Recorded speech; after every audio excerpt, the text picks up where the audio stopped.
Hello and welcome. In this video I show you how to activate focus peaking in your Sony Alpha 7 Mark IV, so it's way easier to focus manually.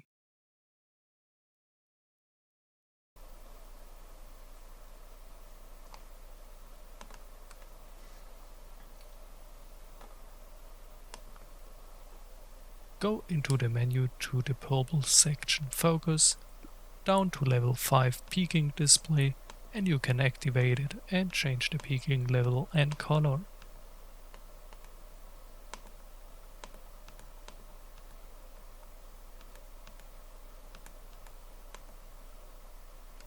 You see the sharp areas are marked with red color in this case.